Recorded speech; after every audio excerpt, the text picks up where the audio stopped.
Smart taxation classes में आप सभी लोगों का स्वागत है। आइए शुरू करते हैं हम लोग आज का क्लास।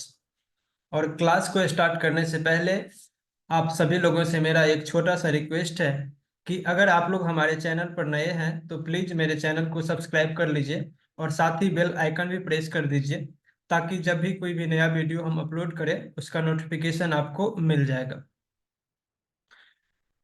आज जो हम लोग टॉपिक कवर करने जा रहे हैं उसका नाम है GSTR 2। GSTR 2 को हम अपने टैली में कैसे चेक करेंगे और इसका क्या इम्पोर्टेंस है। बहुत सारे लोग GSTR 1 और 3 भी तो चेक कर लेते हैं, बट GSTR 2 चेक नहीं करते हैं। बट अगर हम लोग GSTR 2 को चेक नहीं करते हैं तो उसका क्या क्या इम्पैक्ट हो सकता है और हम लोगों को क्या क्या गलतियां देखने को मिल सकता है। तो चलिए एक बार हम लोग अपने रिपोर्ट्स को ओपन करते हैं। GSTR 2 ओपन करने के लिए जो शॉर्टकट की होता है DOG और 2 प्रेस करेंगे, ये हो गया शॉर्टकट की। दूसरा तरीका ये होता है कि आप अपने कीबोर्ड से अल्ट के साथ G प्रेस कीजिए और यहाँ पे लिखिए 2 भी लिख देंगे तो GSTR 2 आ जाएगा और आप उस पर एंटर प्रेस कर दीजिए। ठीक है। उसके बाद होता है अल्ट के साथ G प्रेस कीजिए और यहाँ पे लिखिए GST रिपोर्ट्स। ठीक है। इसके अंदर में भी आपको मिल जाएगा GSTR 2। अब देखिए जैसे ही हमने GSTR 2 ओपन किया है तो इसमें देखिए ये कौन से पीरियड का है। सबसे पहली बात ये है कि आप जब भी किसी भी रिपोर्ट्स को ओपन करें तो सबसे पहले उसका पीरियड जरूर देखें। एक्चुअली में होता क्या है कि आपके पास अप्रैल महीने का डेटा है और आप अपने टैली में करंट मंथ का, मई मंथ का ओपन कर लेंगे तो इसमें आपको डेटा मिसमैच हो जाएगा। ये जब आप प्रैक्टिकल फील्ड में काम करेंगे तो ये सब मिस्टेक होता ही रहता है। इसीलिए आप अपने कार्यशैली को ऐसे रखें कि सबसे पहले आप क्या चेक करें, पीरियड चेक करें। इसमें देखिए सबसे ऊपर में इस रिपोर्ट्स का क्या नाम है, GSTR 2। आपका ये GST नंबर हो गया। उसके बाद है ये, जैसे हमने 1 और 3B में एक एक करके इसका विश्लेषण किए थे, उसी तरीके से ये क्या है, टोटल वाउचर्स कितना 64 है। अगर आप अपना GSTR 1 ओपन करेंगे या फिर GSTR 3 भी या फिर GSTR 2, उसमें टोटल वाउचर्स अप्रैल मंथ में कितना है, 64 है। या फिर आप अपने स्टैटिक्स देखें तो वहां पे भी कितना दिखाएगा, स्टैटिक्स में देखिए यहाँ पे 64 ही दिखाएगा अप्रैल मंथ में। ये देखिए 64 है। और यही रिपोर्ट्स ये कहाँ पे दिखा रहा है, टोटल वाउचर्स में। आप कोई भी ओपन करेंगे रिपोर्ट्स, या तो 1 या फिर GSTR 3 भी या फिर GSTR 2, टोटल वाउचर्स कितना होगा, 64 होगा। उसके बाद है इंक्लूडेड इन रिटर्न। इस रिटर्न में कितना इंक्लूड है, 21 है। यहाँ पे आप जैसे ही करेंगे तो ये कितना है, परचेज का है 20 और GST एडजस्टमेंट का है 1, जो हमने रिवर्सल ITC के नाम से, जो मेरा रॉन्ग हो गया था, ये हमने प्रीवियस वीडियो में आप लोगों को समझा चुके हैं कि इस एडजस्टमेंट एंट्री का क्या इंपॉर्टेंस है और ये क्यों जरूरी है। तो टोटल इस रिटर्न में कितना हो गया, 21। एक बार यहाँ से हम लोग टोटल इस वाउचर को ओपन करते हैं, टोटल वाउचर्स को यहाँ पे देख सकते हैं ये कितना है, 64। इंक्लूडेड इन रिटर्न में कितना है, 20 है। और ये GST एडजस्टमेंट में कितना है, 1 है। ठीक है।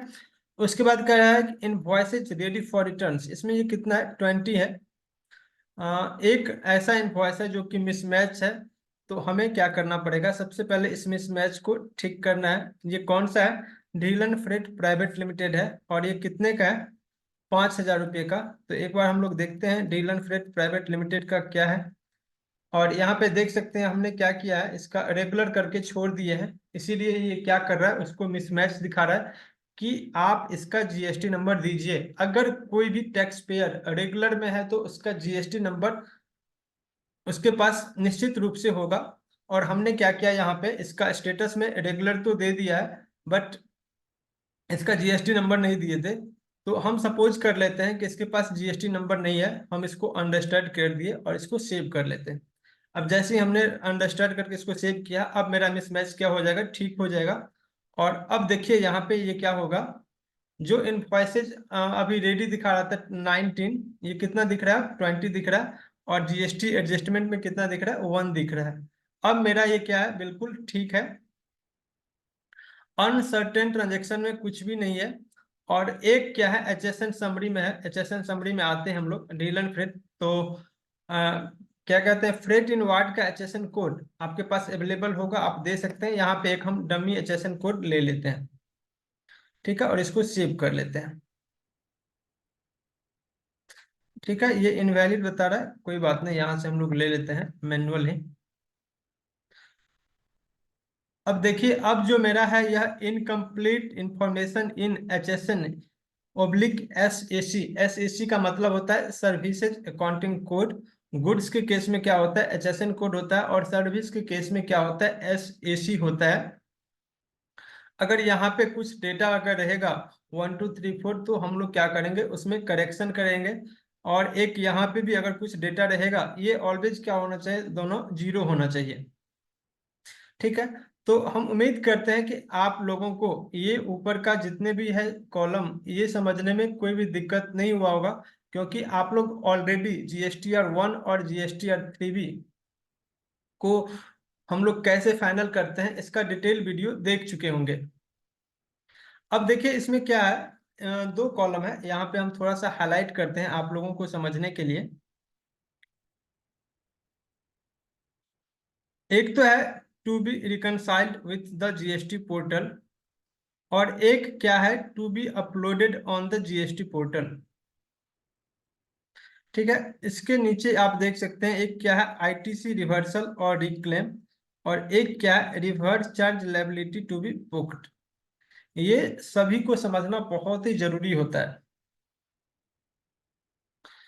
अब देखिए यहाँ पे क्या है कि to be reconciled with the GST portal means इन दोनों में जो भी इनवॉइस रहेगा, इनको हमें क्या करना है, जीएसटी पोर्टल से रिकनसाइल करना है।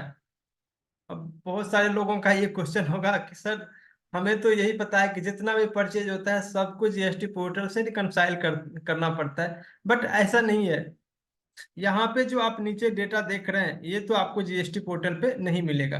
भैया क्यों नहीं मिलेगा, क्योंकि इनके इनसे हमने परचेज तो कर लिया, बट इनके पास जीएसटी नंबर होगा ही नहीं। हो सकता है कि ये इनका जो लायबिलिटी है वो आरसीएम के अंतर्गत आता हो सकता है कि यह कंपोजिशन डीलर हो, कुछ भी कंडीशन हो सकता है इसकी ये एक कंज्यूमर ही हो। यहाँ पे आप जब एक एक करके डेटा ओपन करेंगे तो यहाँ पे आपको पता चलेगा, जैसे ये रामू किशन है। अब यहाँ पे देखिए, जो इसका स्टेटस है वह यह अनरजिस्टर्ड है। तो ये आपका इनवॉइस जीएसटी पोर्टल पे कहाँ से अपलोड करेगा जब ये अनरजिस्टर्ड है तो। उसके बाद है इंपोर्ट ऑफ सर्विस, आपने क्या है, सर्विस को इंपोर्ट किया है, उसके ऊपर आरसीएम होता है, ये कहाँ से, इसके पास तो जीएसटी नंबर है ही नहीं। और ये कहाँ का पार्टी है, कनाडा का पार्टी है, तो ये कहाँ से पोर्टल पे अपलोड करेगा। उसके बाद है इंपोर्ट ऑफ गुड्स, इसमें भी क्या है, आपको आरसीएम है, इसीलिए, और इसके पास भी जीएसटी नंबर नहीं होगा, देख सकते हैं यहाँ पे। उसके बाद है नील रेटेड, और कोई अगर नील रेटेड का मीन्स विदाउट जीएसटी का कुछ भी सेल करते हैं, तो एक सेक्शन होता है, सेक्शन 23, जिसमें होता है कि आपको जीएसटी नंबर नहीं लेना है कुछ कंडीशन में। अगर आप ओनली फॉर नील रेटेड या फिर एग्जेम्प्टेड सेल करते हैं, तो आपको जीएसटी नंबर लेने की कोई आवश्यकता नहीं है, चाहे कितना भी टर्नओवर क्यों ना हो। तो उस कंडीशन में आते हैं तो इसके पास भी जीएसटी नंबर नहीं होगा, और ये पोर्टल पे शो नहीं करता होगा। ठीक है, तो ये चीजें समझना बहुत ही जरूरी होता है। अब देखिए, B2B इनवॉइस में क्या होता है कि आपके पास आएगा सप्लायर का नेम, उसके बाद सप्लायर का GST number, number of invoice, taxable amount, tax paid और टैक्स अवेल्ड, और रिकंसलेशन स्टेटस। ठीक है, अब जैसे कि आप देखेंगे पोर्टल पे ओपन करेंगे, तो पानीपत इंडिया प्राइवेट लिमिटेड का, उसका भी ठीक ऐसे ही आएगा आपके पास स्टेटस। और जब आप इस पे क्लिक करेंगे तो इसका 3 बिल दिखा, इनवॉइस नंबर, इनवॉइस का डेट, टोटल इनवॉइस का वैल्यू, और ये कहाँ सप्लाई किया, हरियाणा, स्टेटस दिख जाएगा। और चाहे तो आप यहाँ से इसका स्टेटस भी चेक कर सकते हैं, जैसे अगर आपको ये पोर्टल पे मिल जाएगा, तो यहाँ से आप क्या कर सकते हैं, इस बिल को एक्सेप्ट कर सकते हैं। उसके बाद जैसे ही ये अगर मिल जाएगा, आप चाहे तो इसे मंथली भी रिकनसाइल कर सकते हैं। यहाँ पे जाएंगे Alt+S, और इसको क्या कर लेंगे, एक्सेप्टेड। अगर आपको ये रहेगा कि ये इनवॉइस में कुछ गड़बड़ी है, या फिर हमने क्या किया, गलत एंट्री कर दिया है, तो आप क्या कर सकते हैं, इसमें मॉडिफाई भी कर सकते हैं। ठीक है, आप चाहे तो इसे मॉडिफाई भी कर सकते हैं। ठीक है, ऐसा है कि जो आपके यहाँ एंट्री है पोर्टल पे कुछ और अमाउंट है, दोनों में डिफरेंस है। अब आपको ये लगता है कि इसमें क्या कंडीशन है, जो हमने जो एंट्री किया है वो सही है, या फिर सामने वाले ने जो पोर्टल पे अपलोड किया वो सही है। दोनों में से कुछ भी कंडीशन हो सकता है, तो यहाँ पे आप क्या कर सकते हैं, मॉडिफाइड ले सकते हैं। इसको हमने क्या किया, मॉडिफाई किया है। और चाहे तो अगर आपको सस्पिशन कुछ भी लग रहा है कि ये पोर्टल क्या है नहीं है, तो आप यहाँ से स्टेटस में न्यू भी ले सकते हैं, जिसको आप बाद में ठीक कर सकते हैं। या फिर आप पेंडिंग भी ले सकते हैं कि पेंडिंग रह गया। मीन्स यहाँ से क्या कर सकते हैं, आप इसका स्टेटस यहाँ से डाल सकते हैं। इसी तरीके से दूसरा जो पार्टी होगा इस पे भी ठीक ऐसे ही जाएंगे और इसका स्टेटस यहाँ से सेट कर सकते हैं। ठीक है, अगर आपको कुछ भी कॉन्फ़िगरेशन करना है तो यहाँ पे जाएंगे, और जो एलिजिबल ये है इसको आप यहाँ से नो कर सकते हैं। अब आपका ये सही दिख रहा है। ठीक है, तो हम उम्मीद करेंगे कि आप लोग मंथली इसे रिकंसाइल जरूर कर लें। इसमें क्या होगा कि आपको ये पता चलेगा कि किस किस पार्टी ने मेरा पोर्टल पे अपलोड नहीं किया है, अगर अपलोड किया है तो सही से किया है या नहीं किया है। और जब आप यहाँ से अपलोड करेंगे तो आपको ये पता चल जाएगा कि आपका जो परचेज है वह सभी ओके है। इसमें दो चीज होगा कि आपका 3B में जो आप टैक्स का क्लेम करेंगे, वैसे तो अब 2B के हिसाब से क्लेम होता है, बट फिर भी ये चेक करना बहुत ही जरूरी होता है, क्योंकि अगर आपके 2B में कोई भी अनवांटेड आईटीसी आ गया है और आपने उसका क्लेम ले लिया, तो फिर आपको क्या करना पड़ेगा, उसका इंटरेस्ट भी देना पड़ेगा और वह आईटीसी रिवर्स भी करना पड़ेगा आगे जाके। और आपका 3B भी क्या हो जाएगा, गड़बड़ हो जाएगा। आपको फिर एडजस्टमेंट करना पड़ेगा, बीच का इंटरेस्ट पेनल्टी भी देना होगा। तो ये चेक करना बहुत ही जरूरी होता है। ठीक ऐसे ही क्रेडिट नोट या फिर डेबिट नोट आपने अपने बुक्स ऑफ अकाउंट में एंट्री किया है, तो उसे भी क्या करना है, पोर्टल से रिकनसाइल करना है। और ये दो कॉलम में जो भी फिगर आएगा उसे क्या करना है, पोर्टल से रिकनसाइल करना है। B2B रहेगा या फिर B2C। अब बहुत सारे लोग क्या करते हैं कि 2B से सीधे क्या कर देते हैं, आपको आईटीसी क्लेम कर दिया बस हो गया, नहीं। अब ये फिगर आपको क्या करना है, पोर्टल पे अपलोड भी तो करना है। B2B UR है, अनरजिस्टर्ड डीलर। उसके बाद है इम्पोर्ट ऑफ सर्विस। ये सारे फिगर क्या करना है, आपको पोर्टल पे अपलोड करना है। और यहाँ पे आप देख सकते हैं एक है reverse charge inward, reverse charge inward supply और इम्पोर्ट ऑफ सर्विस। इन सभी का क्या करना है, आरसीएम को बुक करना है। कैसे करते हैं ये हम आपको ऑलरेडी बता चुके हैं। अगर आप लोग फिर से देखना चाहते हैं तो एक बार हम फिर से बता देते हैं आपको। स्टैक एडजस्टमेंट पे जाएंगे हम लोग, और यहाँ पे देख सकते हैं 2.5% में कितना है, 1,30,000, 1,30,000। और ये 5% में कितना है, 5,000। स्टैक एडजस्टमेंट में जाइए और increase of tax liability purchase under 30/4 में, और यहाँ पे लीजिए टैक्स ऑन आरसीएम। ठीक है, और ये कितने रुपए का है, 6750 रुपये का। 30/4 में यहाँ पे हम लोग लेते हैं टैक्स ऑन आरसीएम 6750 रुपया। और अब यहाँ पे लेंगे IGST ऑन आरसीएम पेबल 5%, और ये कितना है, 5,000 रुपये का।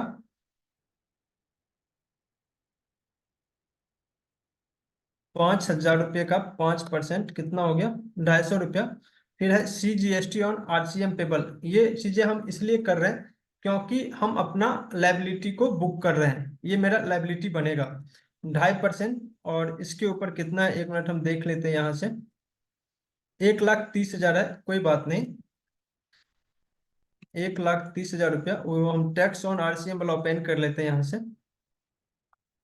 ये हो गया। उसके बाद ये कितना है, 2.5% में 1,30,000। और 1,30,000 रुपये का 2.5% यहाँ से कितना हो जाएगा, 3,250। और इसी तरीके से SGST ऑन आरसीएम 2.5%, 1,30,000। और आप अपने हिसाब से नरेशन दे सकते हैं, इसको हम लोग सेव कर लेंगे। अब देखिए जैसे ही हमने सेव किया है तो यहाँ पे जो बैलेंस लायबिलिटी दिख रहा था वह क्या हो गया, आईटीसी बुक हो गया है। ठीक है, अब यहाँ पे देख सकते हैं जो यहाँ पे आपको फिगर दिख रहा था 6750 रुपया, सॉरी 6250 रुपया, वो क्लोज हो चुका है।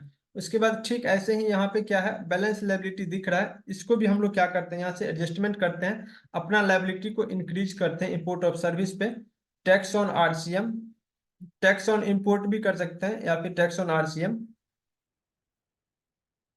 और यहाँ पे इसमें तो बैलेंस है, सॉरी, टैक्स ऑन इंपोर्ट करके कर दीजिए। और कितना दिख रहा था, 18,000, 18,000 है, कोई बात नहीं, 30/4 में ही हम लोग लेते हैं। टैक्स ऑन इंपोर्ट, ये कुछ भी नहीं है, ये अंडर में करंट एसेट्स है, और इंपोर्ट के लिए हमने अलग से लेजर बना लिया है। ठीक है, आईजीएसटी, और यहाँ पे कितना है, 1 लाख रुपया है क्या, 1 लाख होगा, 18%। और इसको हमने क्या किया है, सेव कर लिया। अब देखिए यहाँ पे जो बैलेंस लायबिलिटी दिख रहा था वो भी कहाँ पे बुक हो गया, ITC liability oblique ITC booked में। ठीक है, अब यहाँ से जो आपका दोनों फिगर था वो क्या हो चुका है, आपका दोनों यहाँ से जीरो हो गया। अब क्या करना है आपको, जो आपका आईटीसी है, अब एक बार थोड़ा यहाँ से हम लोग क्या करते हैं, F5 करते हैं, और टोटल हम इनपुट अब एक बार अपना देख रहे हैं। एक्सेप्टेड में नहीं दिख रहा है, कोई बात नहीं। जो मेरा टोटल इनपुट है यहाँ से नहीं दिख रहा है, कोई बात नहीं, डीओजी, और यहाँ से लेते हैं जीएसटी और रिपोर्ट से जीएसटी और 2, और 1/4 से 30/4। ठीक है,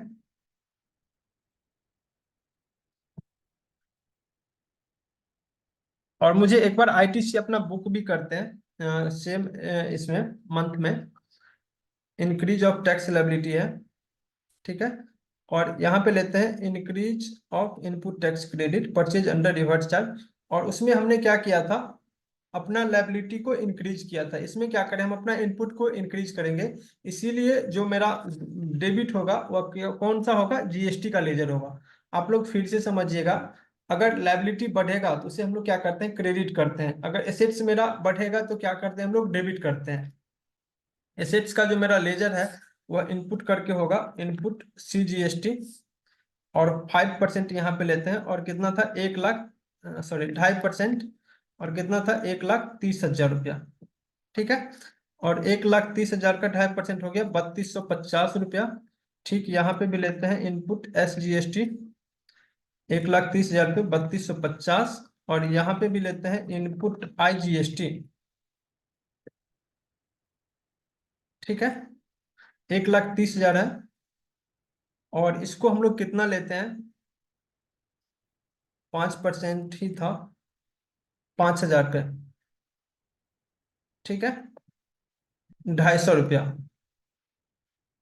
250 रुपया, और क्रेडिट जो हमने टैक्स ऑन आरसीएम को पहले डेबिट किया था, इसको हम लोग क्या करते हैं, क्रेडिट करते हैं। हम जानते हैं कि बहुत सारे लोगों को ये एंट्री समझ में नहीं आता होगा, कोई बात नहीं, हम एक पूरी डिटेल में लाएंगे, उसमें आपको बहुत ही डीपली जाके इसको समझाएंगे। एक ही एंट्री को कम से कम 10 बार हम लोग एंट्री करने जाएंगे उसमें, और वह वीडियो कम से कम 2 आवर्स का होगा। तो आप लोग हमारे चैनल पे बने रहे, बहुत ही जल्द हम उसका भी सीरीज तैयार कर रहे हैं। सीरीज क्या, आप कंप्लीट वीडियो ही लाएंगे 2 घंटे का। तो आप लोग इस चैनल पे बने रहेंगे। इसको हम लोग क्या करते हैं, सेव करते हैं। अब देखिए जैसे ही हमने सेव किया है, तो आपके बुक्स ऑफ अकाउंट में जीएसटी और 2 में यहाँ तो नहीं आया कुछ,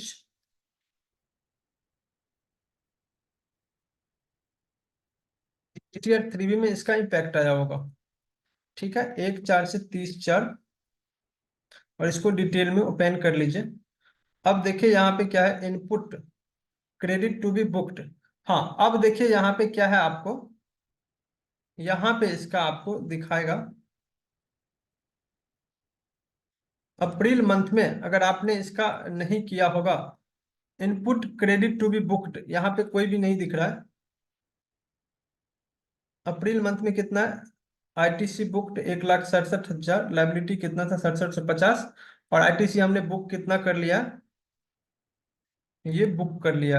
इसको भी हम लोग डिटेल में समझेंगे। तो फिलहाल अभी यहीं पे ये बैलेंस जीरो दिख रहा है, और मेरा आईटीसी में यहाँ पे 6750 रुपया आना चाहिए, सॉरी, ये आ गया 6750 रुपया, और 18,900 इम्पोर्ट ऑफ गुड्स का है, और ये भी मेरा यहाँ पे आ गया है। बट यहाँ पे इसका बैलेंस शीट में हमारे यहाँ नहीं दिखता होगा। यहाँ पे आप देख सकते हैं, अगर हम लोग ड्यूटीज एंड टैक्सेस का यहाँ पे देखें अप्रैल महीने का आईटीसी, तो यह 18,000 नहीं दिखता होगा इंपोर्ट ऑफ गुड्स पे, नहीं दिख रहा। उसका एक ही यहाँ पे है कि अगर हम लोग इंपोर्ट ऑफ गुड्स का बैलेंस देखें टैक्सन, तो ये 18,000 एज इट इज खड़ा है। इसको भी हम लोग क्या करते हैं, ठीक इसका रिवर्स एंट्री करते हैं। क्या करेंगे हम लोग, इनपुट आईजीएसटी को डेबिट करेंगे, कितने से, आईजीएसटी से, और टैक्स इंपोर्ट का क्या करते हैं हम लोग, क्रेडिट कर देते हैं 18,000 रुपये से।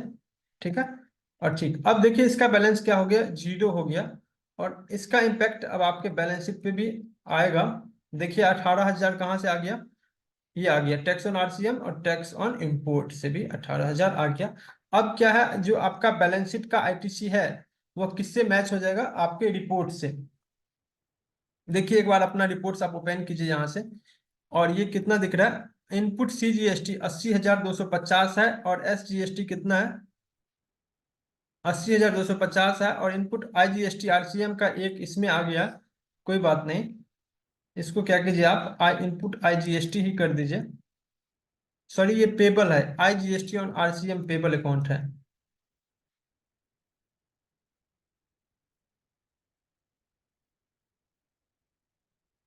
इनपुट आईजीएसटी ये है, और इसको क्या कर दिया है, ड्यूटीज एंड टैक्सेस जीएसटी, ये पेबल है 3250, बट यहाँ पे एक चीज मुझे समझ में नहीं आ रहा है कि ये 250 रुपया, ये तो क्या है ना कि डेबिट में तो नहीं दिखना चाहिए, ये तो क्रेडिट में जाना चाहिए।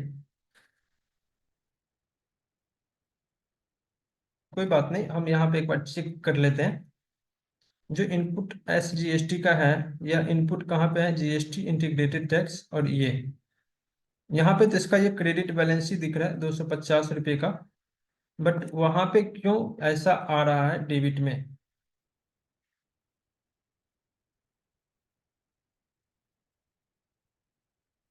सॉरी ये इनपुट आईजीएसटी का है, और ये बैलेंस दिख रहा है यहाँ पे। इसको हम लोग क्या करेंगे, इनपुट आईजीएसटी हम लोग आरसीएम के लिए अलग से नहीं बनाते हैं। अब देखिए, अब जो आपका ये बैलेंस है, ये आपका बैलेंस शीट और जो आपका जीएसटी का रिपोर्ट्स है, ये दोनों मैच हो जाएगा। एक बार चलते हैं हम लोग अपने जीएसटी और 3B का, यहाँ से ये फिगर आप याद रखिएगा, 80,250 और 1,82,840।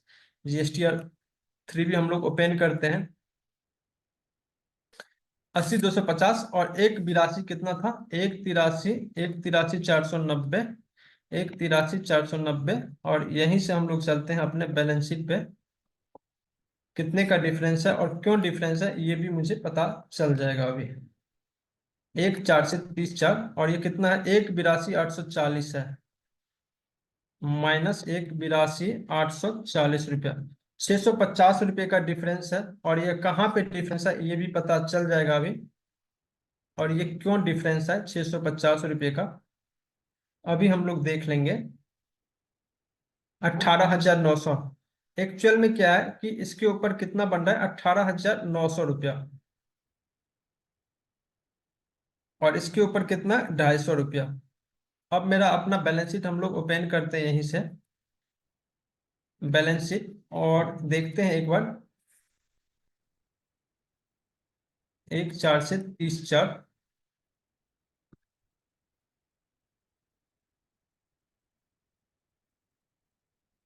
और इसका हम लोग देख सकते हैं यहाँ से हमने क्या किया है, डबल इसका ये कर दिया है एंट्री, इसीलिए ये नहीं हो रहा।